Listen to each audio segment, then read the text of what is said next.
Welcome back to the Puncher's Chance YouTube channel. I'm delighted to be joined here today by Cindy Ngamba. Cindy, how exciting is that? Your pro debut, Sky Sports Boxing, Royal Albert Hall.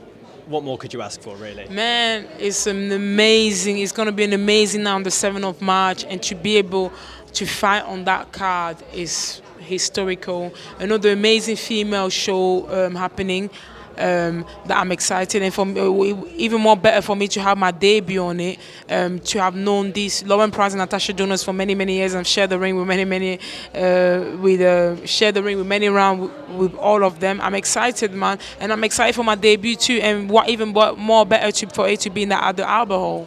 And we'll get onto the fight and maybe this year in a little while, but to start off with, your Olympics, fighting for the refugee team, getting that Olympic belt, how proud a moment was that? Not only to represent your home country, but also to represent refugees around the world, to represent Britain in many ways as well. How exciting is that? It was an honor, man, and something I will cherish for me for the rest of my life, and I think it's moment like that I will, through any kind of obstacles and barrier that I will face throughout my years and my journey in boxing or in the coming years, I will it'll be something that will push me and make me strive even more and have that hunger and that drive to keep on pushing. I was so grateful for the refugee organization to kind of take me in the hand and give me that opportunity to kind of achieve my dream, and for me to kind of learn a lot about what it's like to be a refugee, and to educate myself a bit more about how unique it is and how unique as a team refugees are, and how empower people and educate them and show them and advertise them and prove them wrong and prove them that refugees we are hungry, we are determined, we are hardworking, and to obstacle we always manage to find a way around, and there's always a light at the end of the tunnel, and we push ourselves as much as we could. And I'm a refugee, and I feel like I will always be a refugee, and I will always represent the refugee. And for Great Britain to have supported me before the build-up of the Olympic, and I've always been on my side before the Olympic or in my amateur career, it's an honor, man. I'm speechless, and I can't thank them enough. And going on to your professional career, do you imagine there's anything you can do that will top that? Or have you?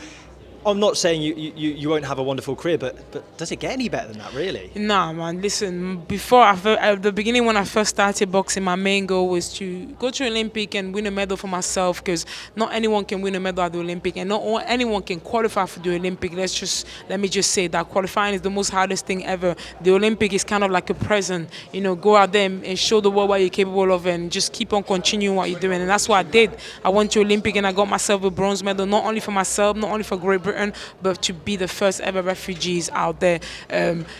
I decided to go into this new journey on mine, which is to turn pro, and I'm looking forward to it. There's never no pressure, as there was never pressure in the Olympic when I was representing the refugee team in Great Britain. And I went out there and I showed the world what I'm capable of, and I'm hoping that I can continue in the pros and put myself out there with the best of the best, get as many experience as I can, take each fight as it comes, and enjoy the most. You gotta make sure you enjoy it, because I decided to go into this new journey, so making the most out of it and enjoying my journey. And you strike me as someone who enjoys life. You take life as it comes. You always seem, and they say a happy fighter is a dangerous fighter. But moving on into the pro ranks, how do you think you'll suit that? The change of style.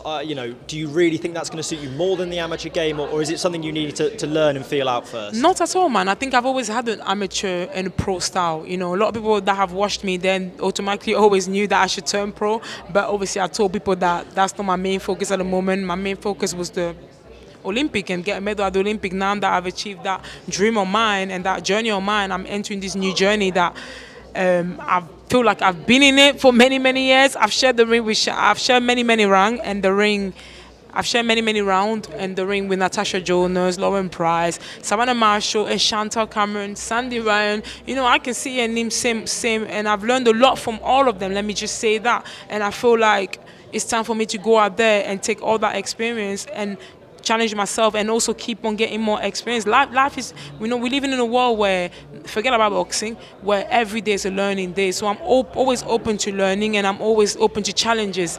I feel like I strive to them challenges, and my style, I can adapt to any style. And I'm sure in the amateur it showed that too. And and I know there will be more around. in the pros compared to the amateur, and it'll be small growth. But I'm not very worried about that, to be honest, because I'm a fighter and I'm a boxer, and I'm looking forward to it.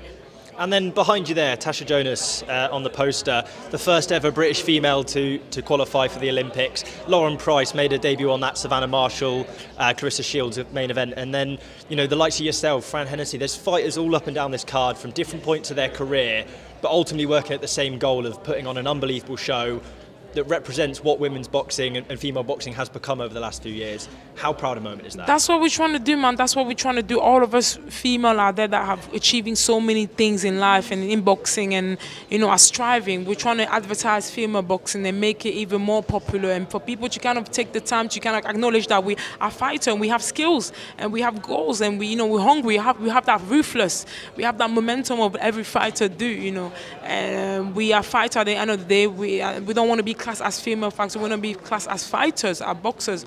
And hopefully this event coming up in the 7th of March again at the Albert Hall, the main boxers, Natasha Jonas and Lauren Price and me and Raven and Caroline Dubois and Caris, we can show female all around the world and people and everyone, fans, to support us and be there, and, you know, and also the next, and inspire the next generation and the present generation to keep on being hungry and to keep on achieving their goals and set goals for themselves. And then 2025, what does that hold for you? You know, how many sorts of fights are you looking for? What sort of fights are you looking for this year? I'm hoping to be busy this year as much as I can. Again, like I said, it's up to my coach and my team to decide what is best for me. Hopefully next year I can kind of, you know, challenge myself and put myself out there and against the world champion and get myself a belt too. Because I was looking at Caroline Dubois and Lauren Price and Natasha Jonas. Them belt look a bit nice on them, so I would love to have my own belt too. That's brilliant. Well, I appreciate your time. Thank you. All the best. Thank you. Bye-bye.